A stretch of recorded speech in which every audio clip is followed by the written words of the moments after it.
සංනිවේදන ආකෘති ඔච්චරටම අමාරුද? හැරදී ලැස්වෙල් ආකෘතිය ලේසියෙන් ඉගෙන ගන්නද? එහෙනම් වීඩියෝ එක අන්තිම වෙනකම් බලන්න. අද උගන්වන්නේ හැරදී ලැස්වෙල් ආකෘතිය. ලැස්වෙල් ආකෘතියේ ඔයා දැනගන්න ඕනෙම කරුණු ටිකක් අද මේ විදිහට කියලා දෙනවා. අංක 1. මූලිකාංග 5කින් යුක්ත ආකෘතියකි. මොකද්ද මූලිකාංග 5කින් යුක්ත ආකෘතියක් කියන්නේ? හැරදී ලැස්වෙල් ආකෘතියේ තියෙන මූලිකාංග 5යි.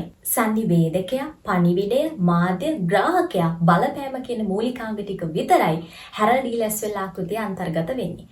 එහෙනම් කවුද මෙතන සංනිවේදකයා කියන්නේ? ඔව්, සංනිවේදකයා කියන්නේ පණිවිඩය ලබා දෙන තැනැත්තා. නැත්නම් කතා කරන පුද්ගලයා තමයි මෙතන මේ සංනිවේදකයා වෙන්නේ. එතකොට ඒ සංනිවේදකයා නැත්නම් පණිවිඩය ලබා දෙන තැනැත්තා යම්කිසි සංදේශයක් තමයි ඉදිරිපත් කරන්නේ.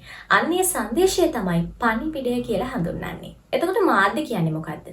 මාධ්‍ය කියන්නේ සංනිවේදකයා විසින් ග්‍රාහකයාට මේ පණිවිඩය අරන් යන ක්‍රමවේදය.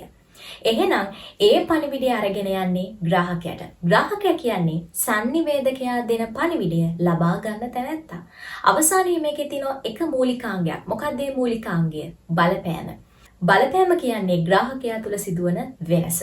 ඔය විදිහට මූලිකාංග 5කින් යුක්ත ආකෘතියක් තමයි හැරදී ලැස්වෙල් ආකෘතිය කියන්නේ. අංක 2. සංනිවේදනයේ මූලිකම අරමුණ බලපෑමයි. මේ තමයි හැරදී ලැස්වෙල් ඉදිරිපත් කරන මූලිකම දේ. මේ තමයි හැරදී ලැස්වෙල්ගේ අරමුණ. ඒ කියන්නේ මේ රේඛීය ආකෘතිය අවසන් වෙන්නේ බලපෑම කියන මූලිකාංගයෙන්.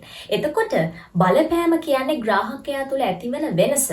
එහෙනම් මේක අපි දකින්නේ ග්‍රාහකයා කේන්ද්‍රීය ආකෘතියක් නොව සංනිවේදකයා කේන්ද්‍රීය ආකෘතියක් විදිහට. ඇයි එහෙම කියන්නේ? සංනිවේදකයා යම් කිසි පණිවිඩයක් ඉදිරිපත් කරනවා ග්‍රාහකයාට. එතනින් සංනිවේදකයා අපේක්ෂා කරන වෙනස ග්‍රාහකයා තුලින් නැති වෙනවා. හැබැයි ග්‍රාහකයාට උත්තර දෙන්න අවස්ථාවක් මේකේ දකින්න හම්බෙන්නේ නැහැ. අංක 3. ප්‍රතිපෝෂණය සහ ഘോഷණ බාධා රහිත ආකෘතියක්. මොකද්ද ප්‍රතිපෝෂණය කියන්නේ?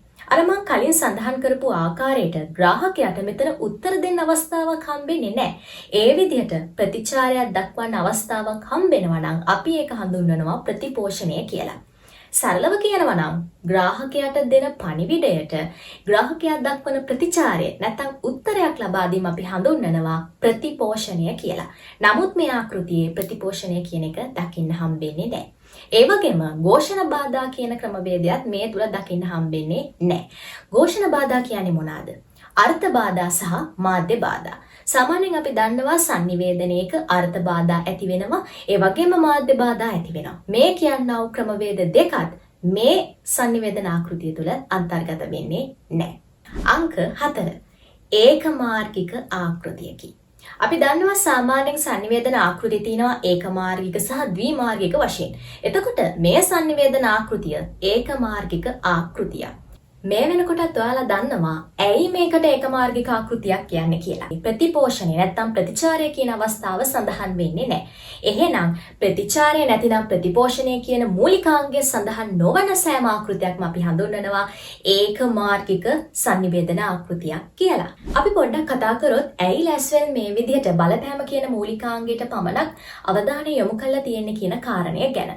ඔයාලා දන්නවද? විශේෂයෙන්ම යුද සමයේ ප්‍රචාරණ කටයුතු පිළිබඳව ලැස්වෙල් අධ්‍යයනය කරලා තියෙනවා. මේ අධ්‍යයනයේ ප්‍රතිඵලයක් විදිහට තමයි මේ ආකෘතිය නිර්මාණය වෙන්නේ. විශේෂයෙන්ම ඒ තුලින් ලැස්වෙල් දැක්ක කාරණේ තමයි ග්‍රාහකයාගේ යම්කිසි වෙනසක් ඇති කිරීම, බලපෑමක් ඇති කිරීම.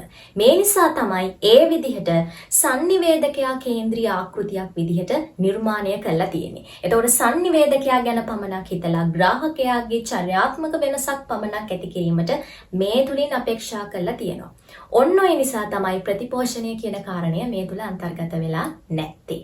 ඔය තමයි හැරදී ලැස්වෙල් ආකෘතියේ අපි දැනගෙන ඉන්න ඕනේ කරුණු ටික.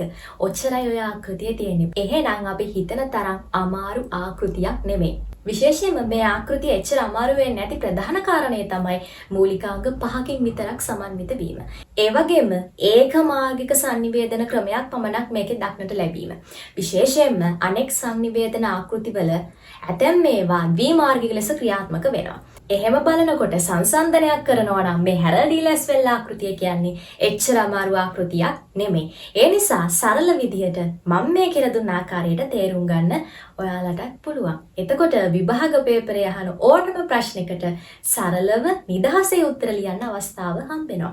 ඉතින් මේ වගේ ඉදිරියටත් ඉතිරි ආකෘති ටික ගැන කතා කරන්න මං සූදානම්ින් ඉන්නවා. ඒ නිසා ඔයාලට කරන්න තියෙන පුංචි දෙයයි මේ අපේ onlineacademy.lk YouTube නාලිකාව subscribe කරලා තියාගන්න. ඉදිරියටත් මේ වගේ වැදගත් වීඩියෝකින් හමු වෙනවා.